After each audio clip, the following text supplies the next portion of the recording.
May mga usaping pangkalusugan na dapat talakayin ng tama, malinaw at may malasakit.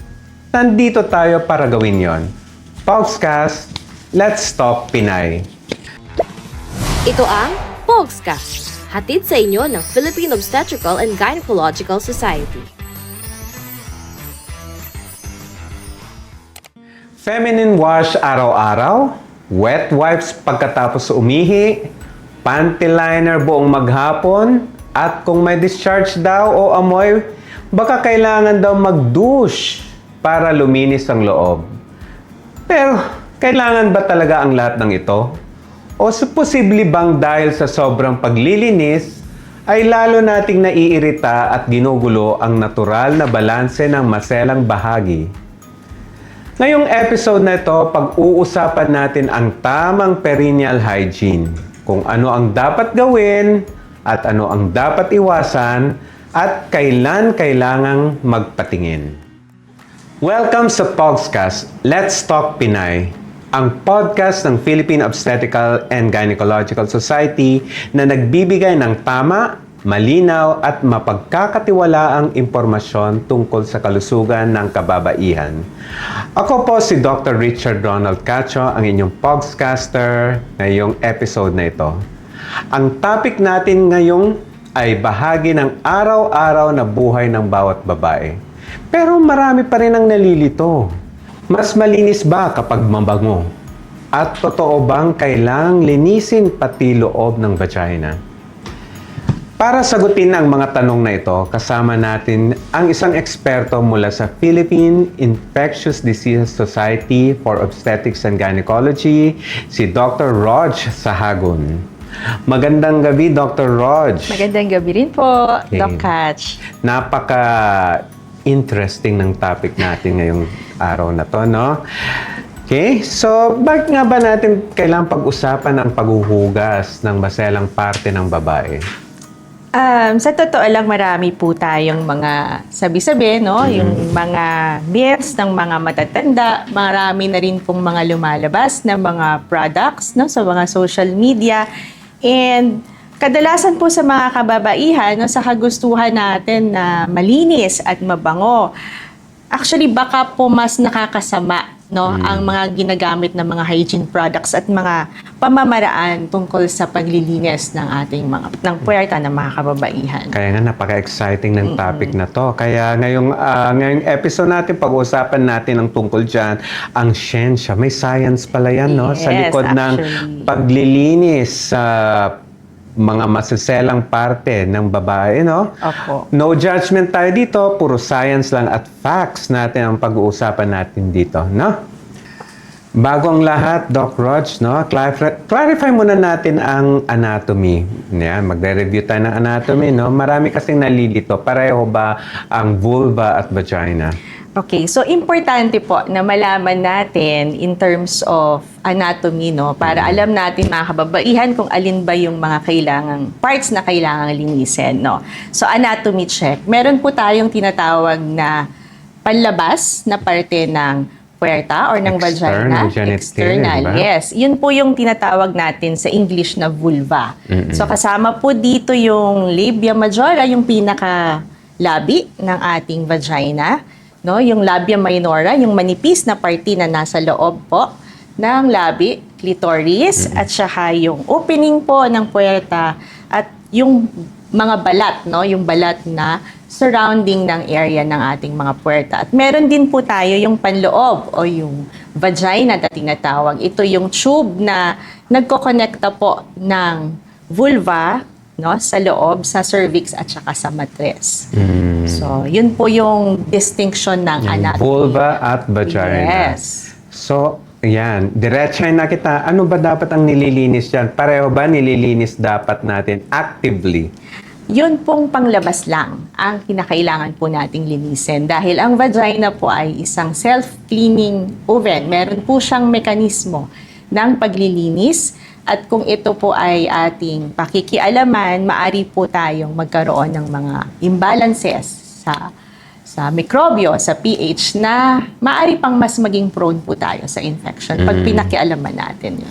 So, ibig sabihin, no, just to reiterate, ulitin natin, kapag naghuhugas ang isang babae araw-araw, hanggang sa labas lang Yes. talaga. Opo.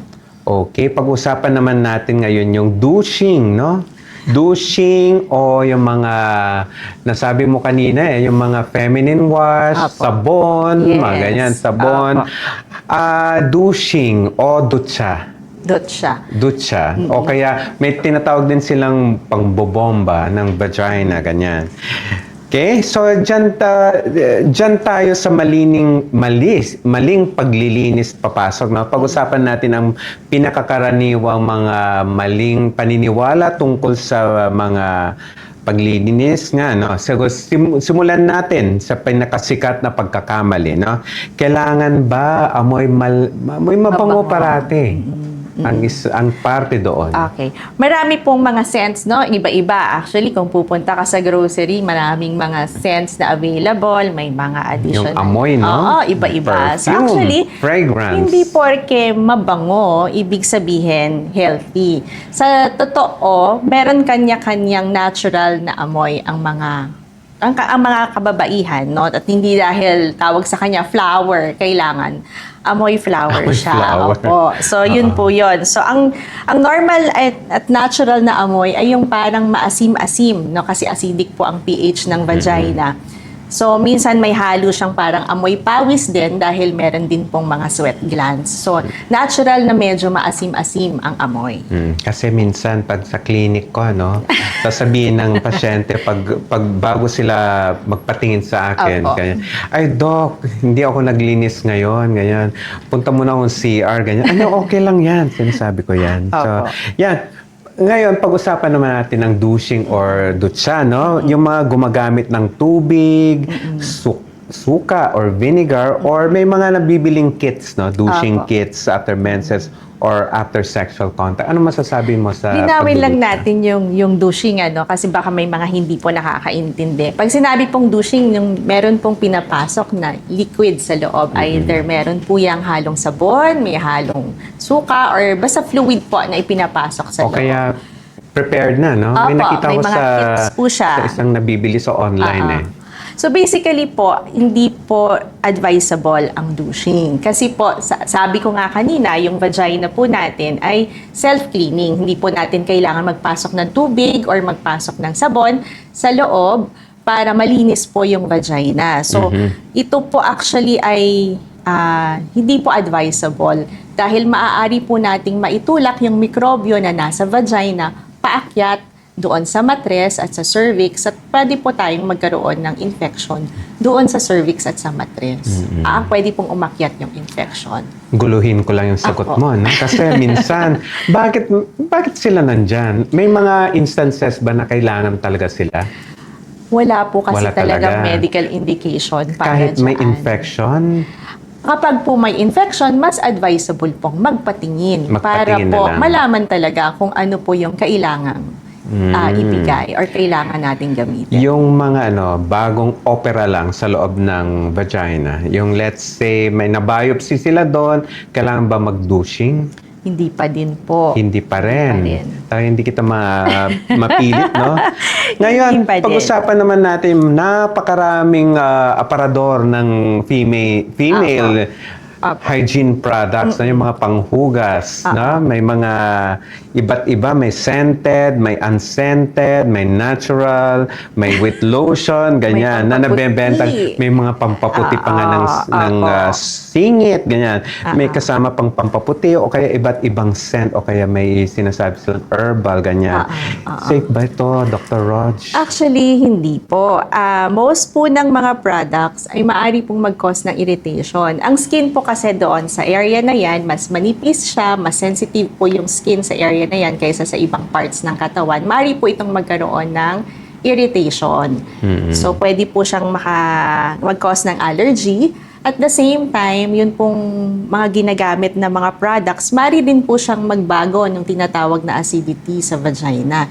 Very important po kasi yung acidity na pinag-uusapan na yun kasi yun po yung kailangan ng normal na mikrobyo natin para mas maging protected po ang puwerta sa mga infections. Napaka-importante ng sinabi ni Dr. Rog, no, na ang puwerta or vagina, may mikrobyo talaga yan. Yes. Pero itong mga mikrobyo na ito ay Helpful. kasi sila ang nag-maintain Yes po. ng kalusugan ng vagina. Opo. Kasi No? pag nabawasan sila, mapapalitan sila ng mas pangit na mikrobyo. At yun yung nag-cause po ng infection. Yung tinatawag nating mga imbalance po.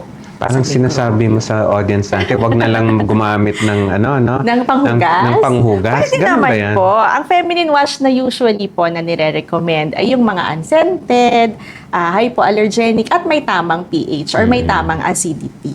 At Oo. wala masyadong matapang na At fragrance. syempre, tanungin nyo ng mabuti ang inyong mga doktor para masasagot nila yan kung Yes ano yung po. mga brands na yan, no? Okay? So, tubig, pwede ba? Ganun tubig na lang? Water and mild soap is okay. Mm-mm. Kung mas frequent po, halimbawa after umihi, meron kasing mga kababaihan na hindi po sila komportable, no? After umihi, gusto merong talagang maghuhugas. Hindi po advisable na palaging gumagamit ng soap. So, water is okay po. Okay, ang water. Saka sinabi mo, mild soap, no? Mild soap, opo. So, yung walang unscented din, Yes, unscented, yung walang matapang na amoy. antibacterial soap. Ang antibacterial soap, kadalasan po yan po ay nire-recommend lang namin kung meron pong ongoing na infection sa external na vagina. At meron din pong gaano kadalas mo gagamitin yung antibacterial. Meron din po kasing mga pasyente kung minsan na basta may naaamoy sila, mas madalas silang gumagamit ng mga antibacterial soap, which is hindi po recommended na pangmatagalan pong gamit. So, tatanungin nyo pa rin po ang inyong mga OB kung iyan po ay advisable or hindi. Yung may asupre o sulfur soap. May Mayroon mga pong ganon. ganon. Hindi ko lang alam kung ginagamit yan sa maselang bahagi. Pero may mga sulfur soap. Sa tingin ko, parang hindi rin pwede, no? Oo, hindi pa. Matapang po masyado ang sulfur soap, no? Tuyot na tuyot na po yun kapag yun ang madalas na ginagamit. Very harsh po siya. so, ayun nga. So, kung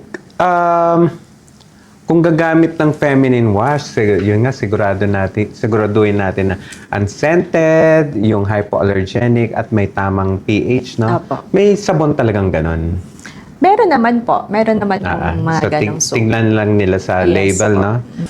Sabon yan, no? Napag-usapan Opo. natin. Sabon. Yes. Nako, may mga pampahid din dyan, eh. Apo. Okay, may mga pampaputi. Okay lang ba yung mga lotion? Actually, mas nakakairita po siya ng Talaga? skin. Opo. Kung halimbawa po sa mga kamukhan, mga pasyente na menopausal, no? Meron pong mga dryness na na-experience kasi sila po yung mas natutuyo, no? Yung skin po ng puwerta. Hindi po advisable yung mga lotions na may amoy. Actually, more of lubricants po ang kadalasan na ibinibigay sa kanila para sa kung nakakaramdam sila ng pagkatuyo. Kojic soap. Pampaputi. Oo. Pwede yan? Hindi rin. Hindi pa rin po. Okay, kasi baka ma-irritate, no? Mas Opo. lalong mangitim. Yes. Mga ganyan. So, yan. Pag malinaw na, no? Mga feminine hygiene products, mga sabon, mga lotion, napag-usapan natin yan. So, ngayon naman, Dr. Rog, no? Ngayon naman, paano ba ang tamang paglilinis? May protocol ba dyan? May ano ba? May kailangan bang yun nga, may protocol ba? May tama bang paglilinis ng maselang bahagi ng kababaihan? Ang goal po kasi talaga natin ay hindi makontaminate ang puwerta at ang daanan ng ihi, no? So, ang proseso po ng paghugas ay actually papunta po sa likod, no? So, pababa mula sa puwerta, papunta po sa daanan ng dumi kasi ayaw natin na umaakyat yung dumi galing sa daanan ng dumi or sa anus na makontaminate po ang puwerta at saka ang daanan ng ihi. So, pababa lang po siya. So, pababa dapat. Kasi yung usual na alam ng karamihan, pataas. Kasi mas madaling gawin, eh, di ba? Opo, or Mas up madaling and down. gawin. Oo. Paano kung may bidet? Pag may bidet, pababa pa rin po Pababa pa rin. ang direction. Oo. So, hindi ka pwedeng sa likod ang pagbibiday mo ay sa harap Sa para harap. pababa po yung Okay. yung Sige. yes. Yan. So, pag-usapan naman natin ngayon ang vaginal discharge. Oh. Ano ba ang vaginal discharge muna, Dr. Rod? Ang vaginal discharge, ito ang normal na paraan ng vagina. Sabi ko nga kanina, self-cleaning po ang vagina. So, yun po yung paraan ng vagina para mailabas po niya yung mga dumi sa loob. So, maari po itong maapektuhan, depende po sa cycle, sa menstrual cycle natin, ng isang babae, kung bago magregla or after ng regla. So, yung consistency po niya at yung dami niya ay pwedeng maapektuhan ng menstrual cycle. So, ang normal po ay puti or malinaw na discharge na walang kasamang amoy or walang kasamang pangangati. So, kung fishy o kaya malansa, Yes po. hindi normal yan. Kailangan pong magkonsulta. Kailangan magpakonsulta na. Okay?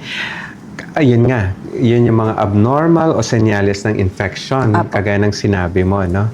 Sa pag-usapan naman natin ang mga panties. No? Mga underwears, panty liner.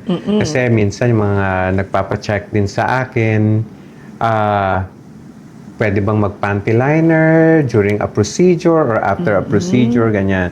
So, ano ba ang recommended mo? Na panty. Na panty liners, at ano dapat ang mga iwasan na mga Okay. panty at panty liners? So, importante po yung pagpili ng underwear, no? So, ang nire-recommend po ay 100% na cotton, yung breathable, hindi na maaring makapag-absorb po ng moisture kasi mas nakakatulong po ito na mas maging komportable at maiiwas sa infection yung external na bahagi ng puwerta.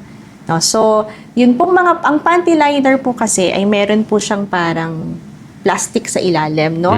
Especially kung hindi tayo madalas naghuhugas, no? Nakaka-cause din po siya ng irritation at the same time, tawag nito, yung init na napoproduce, no? So, mas gustong-gusto po ng mikrobyo yan. Kasi, kahit sabihin natin na mas na-absorb yung moisture kung hindi tayo madalas nagpapalit at exposed din tayo dun sa discharge, maaari pa rin po tayong magkaroon ng infection from not changing or hindi pagpapalit ng panty liners.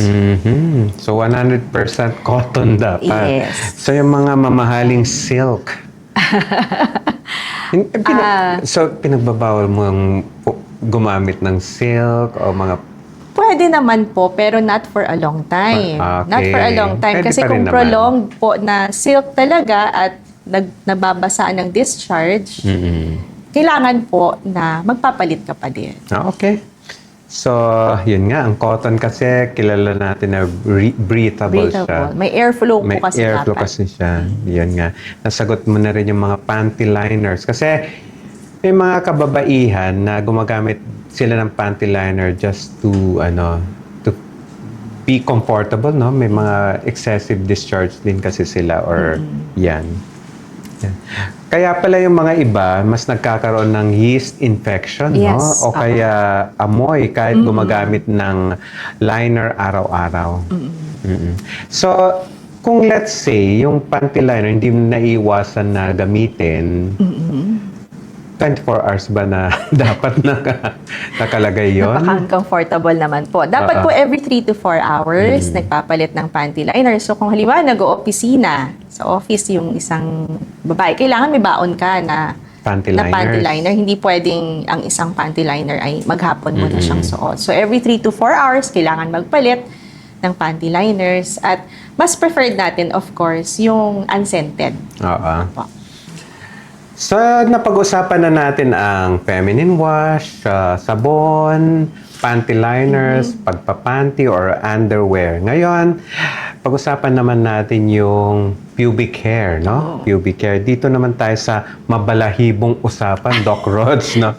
Ngayon, uso ang magpa-Brazilian wax. Ang daming mga Opo. advertisement niya. Mag-shave ng todo o kaya maging completely bald. O kaya meron din yung mga iniiwan na naka-shape na ganyan. Ano ba talaga ang silbi ng pubic hair? Kailangan ba ng isang babae na may pubic hair siya?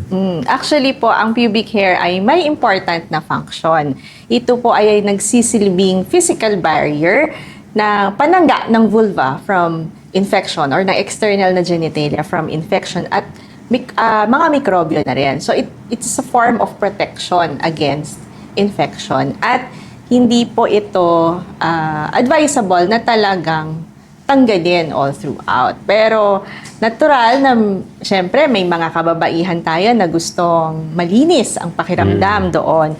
So actually marami pong mga paraan para ma-manage ang pubic hair safely. So kasama na po dito yung pagtitrim kung masyado na pong malago ang pubic hair. Pero ang advice po namin, iwasan po yung pag-shave, yung pagwawax, no? So hindi po siya advisable. Okay. So kasi may paniniwala na kapag malago yung pubic hair, mas nagta-thrive o nabubuhay ang mga mikrobyo. Diba? Actually, hindi po. Ay, hindi? Okay. Yung protection po siya. Pero kung gusto po natin na mas trimmed or mas malinis kasi kung minsan masyado siyang mahaba, no? So usually ang ina-advise po namin ay i-trim lang siya kasi po ang pag-shave or ang pag-wax ay maaring magkaroon ng trauma doon sa skin mismo, no? Mga maliliit na mga cuts na from shaving o kaya naman ay kung magwa-wax ay nagkakaroon siya ng infection doon sa mismong hair follicle. So, mas nagiging prone siya sa mga infections. Okay. So, ayan. Iwanan naman natin yung mabuhok na usapan. Okay. No? Doon naman tayo sa paraan ng paglilinis kung nagme-mens ang isang babae during pregnancy o kaya habang nagbubuntis o kaya pagkatapos mabuntis. Okay. During menses kasi, habang nagre-regla ang isang babae, red days, yan yung tinatawag na red days, mas delikado ba ang perineal area o kaya yung maselang parte ng babae sa mga impeksyon? Mas malapit ba sila sa impeksyon kapag may regla ang isang babae? Actually, totoo po yan, no? So, kapag may regla, yung blood ay iba po ang acidity kaysa doon sa normal na vagina. So, mas nagiging alkaline or mas nagiging basic yung supposedly acidic na pH po ng ating vagina, which is importante po para sa mga lactobacilli. So, kung mas mahahaba po yung mga menses, very important talaga na meron tayong tamang perineal hygiene. Meron tayong tamang paraan, no, para maghugas ng puwerta. So, mas madalas ba ang paghuhugas kapag may menses? Yes po, supposedly dapat mas advisable po na mas madalas. Mas gagamit ba ako ng antibacterial soap o kaya may mga antibiotics something, yung mga soap? Ina-advise yung mga gumagamit ng mga antibacterial soap, ginagamit siya during menstruation lang. No? Kasi mas makakatulong siya makapag-prevent ng infection.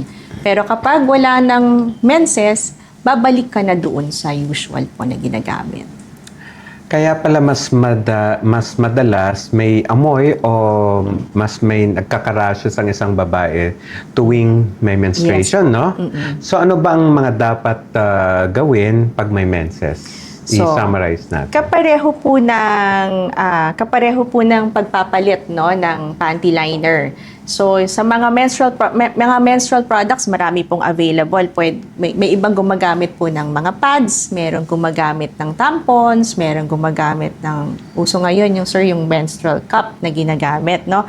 So depende po 'yan kung ano yung ginagamit ninyo.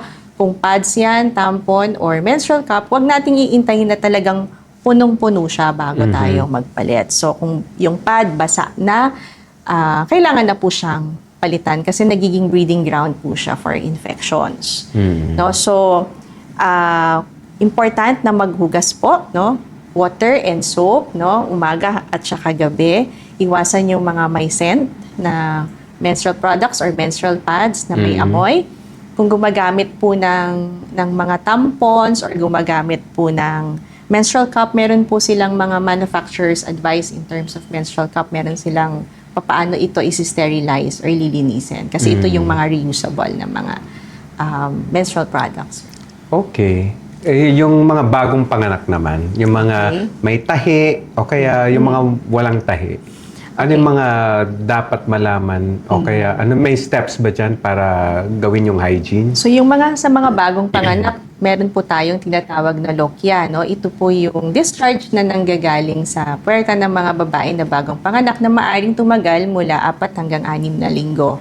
So, ang perineal hygiene, ang paghuhugas sa mga ganitong sitwasyon ay halos kapareho din lang ng kapag merong menstruation. So, maaring gumamit ng mga antiseptic no, kapag ka naghuhugas, or yung iba po pwede pong gumamit ng sitz bath or nagpababad para mas madaling humilom yung mga tahi. No? So, yun po yung importante. At the same time po, kung paano ang pagpapalit ng mga pads is the same po kapag ka may regla. Okay. So, yung mga maternity pads, Yes. may nabibiling ganun, ano? Yes po. So, may dapat ba silang malaman tungkol sa frequency kung gaano kadalas pinapalitan yung maternity pads? At least, depende po kung gaano kalakas yung flow ng discharge or ng lokia. So, usually, mga every 4 hours, kung heavy bleeding ka pa, or mas less than kapag mahina na po yung flow. So, Dr. Roch, ang dami natin na pag-usapan ngayon, no? Paglilinis, tamang paglilinis, tamang pangangalaga ng pubic hair, tamang paggamit ng mga panty liners, at paglilinis tuwing nanganak at after manganak, no? So, ang dami nating nasaklaw sa discussion na to. So, ngayong parte na to, gusto kong hingin sa iyo mga key takeaways. Okay. So, important nga na pag-usapan natin, anatomy, no? Ang kailangan lang linisin ay yung panlabas na part o yung vulva. Nililinis siya ng marahan, no? From front to back. No? So, pababa ang paghugas. Hindi kailangan hugasan yung vagina. At the same time, hindi dahil mabango, ibig sabihin malinis. Actually, mas nagsashy away tayo sa mga may amoy or sa mga may harsh chemicals kasi maaari po itong magkaroon ng irritation or magkaroon po ng infection, mas magkaroon ng infection. And kung meron pong mga simptomas kamukha ng masyadong persistent po yung amoy, no, pangangati, meron pong mga sugat o mga kakaibang nararamdaman, huwag pong mag-atubiling magkonsulta sa inyong mga OB. Okay. So, maraming salamat, Dr. Rog Sahagun. Thank you po. Mga kapogscast, tandaan, ang maselang bahagi ay hindi kailangang kuskusin, pabanguhin, o linisin sa loob. Kailangan lamang itong alagaan ng marahan at tama. Huwag kalimutang i-like, i-share, and subscribe ang Pogscast Let's Talk Pinay. I-share ang episode na ito sa inyong mga anak, kapatid, kaibigan, mga buntis, bagong panganak, at sa lahat ng babaeng kailangang malaman na pagdating sa intimate hygiene, simple is often better. Ako po si Dr. Richard Ronald Cacho, at tandaan, malinis, hindi mahapdi, presko, hindi pabango, gentle care, not overcare. Pogscast, Let's Talk Pinay. Sa bawat yugto ng buhay ng isang babae, may kwento at may tamang kaalaman na dapat pakinggan at maunawaan. Pogscast, Let's Talk Pinay.